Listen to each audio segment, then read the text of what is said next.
দেখেন, দেশনেত্রী বেগম খালেদা জিয়া বাংলাদেশের মুক্তিযুদ্ধের ঘোষক বীর মুক্তিযোদ্ধা জিয়াউর রহমান বীর উত্তমের সহধর্মিণী। কাজেই বেগম খালেদা জিয়া বাংলাদেশে একজন উচ্চ মর্যাদা সম্পন্ন নাগরিক। দেশনেত্রী বেগম খালেদা জিয়া স্বৈরাচার এরশাদের বিরুদ্ধে নেতৃত্ব দিয়ে বাংলাদেশে গণতন্ত্র পুনঃপ্রতিষ্ঠা করেছেন। এই কারণে দেশনেত্রী বেগম খালেদা জিয়া বাংলাদেশে একজন উচ্চ মর্যাদা সম্পন্ন ব্যক্তি। দেশনেত্রী বেগম খালেদা জিয়া বাংলাদেশের তিনবার নির্বাচিত প্রধানমন্ত্রী। এই কারণে দেশনেত্রী বেগম খালেদা জিয়া বাংলাদেশে একজন উচ্চ মর্যাদা সম্পন্ন মানুষ।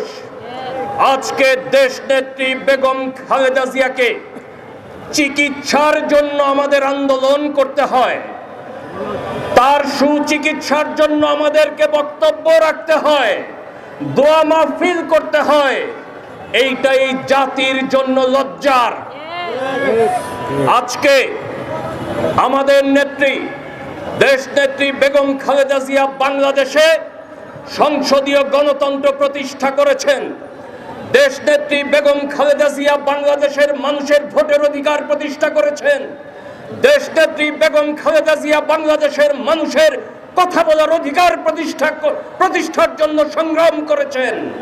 আজকে দেশনেত্রী বেগম খালেদা জিয়াকে চিকিৎসা করতে দেওয়া হয় না, চিকিৎসার জন্য বিদেশ পাঠানো হয় ওবায়দুল কাদেরকে।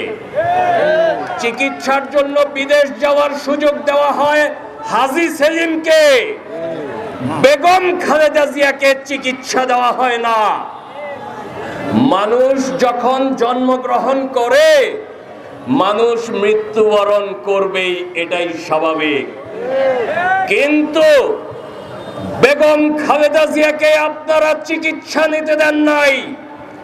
চিকিৎসার অভাবে দেশনেত্রী বেগম খালেদা জিয়া দিনে দিনে অসুস্থ থেকে অসুস্থতর হয়ে যাচ্ছে। দেশনেত্রী বেগম খালেদা জিয়াকে আপনারা বিনা চিকিৎসায় মৃত্যুর দিকে ঠেলে দিচ্ছেন। এই দায় আপনি শেখ হাসিনা কোনদিনই এই দায় থেকে মুক্তি পাবেন না। আমাদের নেত্রী দেশনেত্রী বেগম খালেদা জিয়া ইতিহাসের পাতায় নায়ক হিসাবেই অবস্থান করবে সারা জীবন। আজকে আপনারা ঐক্যবদ্ধ হন, মনে সাহস যোগান। আমাদের নেত্রীকে মুক্ত করতে হবে। আমাদের নেত্রীকে বন্দী করে রেখেছে। বন্দী করে রাখার অনেক কারণ আছে। বক্তারা বলে গিয়েছে কেন বন্দী করে রেখেছে? দুর্নীতিগ্রস্ত বাংলাদেশ গড়ার জন্য দেশনেত্রীকে বন্দী করে রেখেছে। এই জাতির পায়ে গোলামীর জিঞ্জির পরানোর জন্য আমাদের নেত্রীকে বন্দী করে রেখেছে। আজকে আপনারা যে কার্যক্রম করছেন দেশের মানুষ বুঝে গিয়েছে আপনারা কেন আমাদের নেত্রীকে বন্দী করে রেখেছেন। বিনা দোষে, কোনো দোষ করে নাই, নির্দোষ একজন নেত্রীকে বন্দী করে রেখেছেন। আজকে আমার নাম হইল বেনজির আহমেদ। ভাগ্য ভালো যে বাবার নাম আছে আর মায়ের নাম আছে। যদি বাবার আর মায়ের নাম না থাকতো বলা যায় না এই সম্পত্তির মালিকানা আমারে দিয়ে দিতে পারতো।